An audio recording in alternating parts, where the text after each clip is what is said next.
41st दशकं प्रजेश्वरः शौरिवचो निशम्य समाव्रजल अध्वनि भीतचेताः निष्पिष्ट निःशेष तरुं निरीक्ष्य कञ्चित् पदार्थं शरणं गतः त्वाम् निशम्य गोपी वचनादुदात्तं सर्वेऽपि गोपा भयविस्मयान्धाः त्वत्पातितं घोरपिशाचदेहं देहुर्विदूरे अथ कुठारकृतं त्वत्पेतपूतस्तन तच्छरीरात् समुच्चल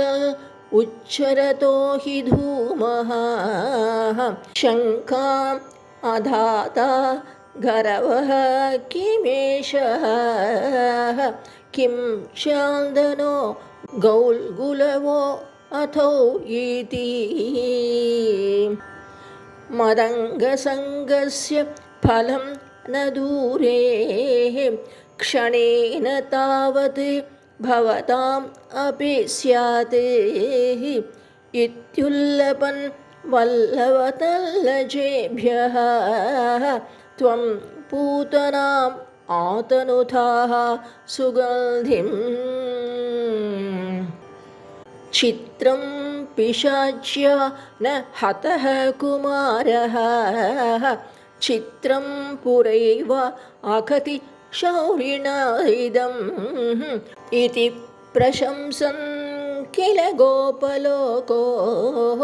भवन्मुखालोकरसे न्यमाङ्क्षीत् दिने दिनेऽथ प्रतिवृद्धलक्ष्मीः अक्षीण मङ्गल्यशतो वृजो अयम् भवन्निवासात् अये वासुदेव प्रमोदसान्द्रः परितो विरेजे गृहेषु ते कोमलरूपहासम् इतः कथासङ्कुलिताः कमल्यः वृत्तेषु कृत्येषु भवनिरीक्षाः समागताः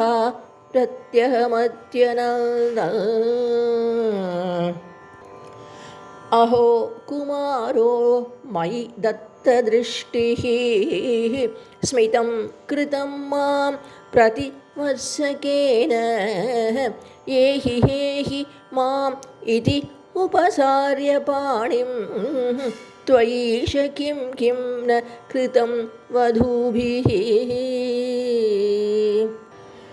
भवद्वपुः स्पर्शनकौतुकेन करात्करं गोपवधूजनेन नीतस्त्वम् आताम्र सरोजमालाः व्यालं विलोलम्ब तुलाम् अलासीः निपाययन्ति स्तनम् अङ्गकं त्वां विलोकयन्ति वदनं हसन्ति दशां यशोदा कथमां न भेजे सतादृशः पाहि हरे गदाल्माम्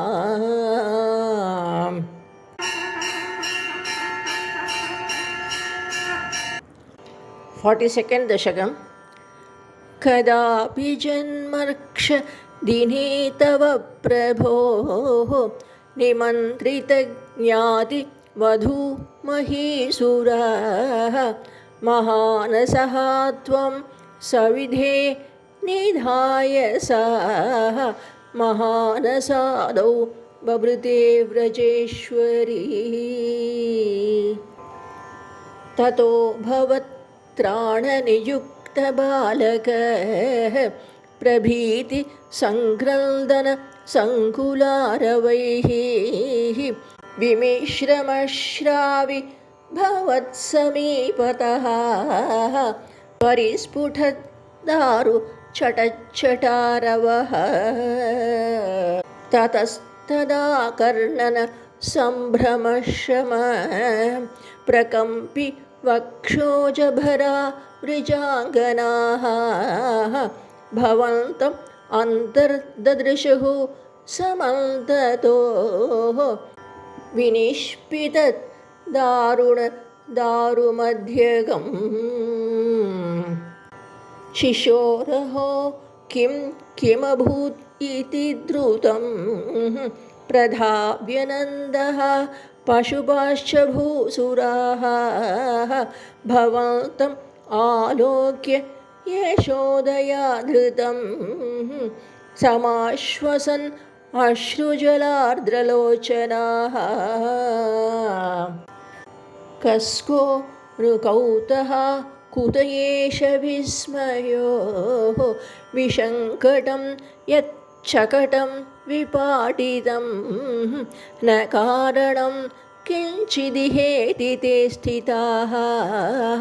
स्वनासिका दत्तकरास्त्वदीक्षकाः कुमारकस्य अस्य पयोधरार्थिनः प्ररोदने लोलपदाम्बुजाहतं मया दृष्टमनो विपर्यगात् इतीश ते बालका जगुः भिया तदा किञ्चित् अजानतामिदं कुमारकाणाम् अतिदुर्घटं वचः भवत्प्रभावा विदुरैरितीरितं मनागिवा शङ्ख्यत दृष्टपूतनैः प्रवालताम्रं किमिदं पदं क्षतं सरोजरम्योऽनु करौ विरोजितौ इति प्रसर्पत् करुणातरङ्गिताः त्वदङ्गम् आपस्पृशुरङ्गना जनाः अये सुतं देहि जगत्पतेः कृपा तरङ्गपातात् परिपातमध्यमे इति स्म सङ्गृह्य पेदा त्वदङ्गकं मुहुर्मुहुः श्लेष्यति जातकण्टकः अनोनिलीनः किल हन्तुम् आगतः सुरारिरेवं भवता विहिंसितः रजोऽपि नो दृष्टम् अमुष्य तत्कथं सशुद्धसत्त्वे त्वयि लीनवान् ध्रुवम् प्रपूजितैः तत्र ततो द्विजादिभिः विशेषतो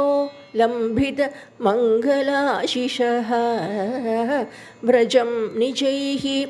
बाल्यरसै विमोहय मरुत्पुराधीश रुजां जहीहि मे।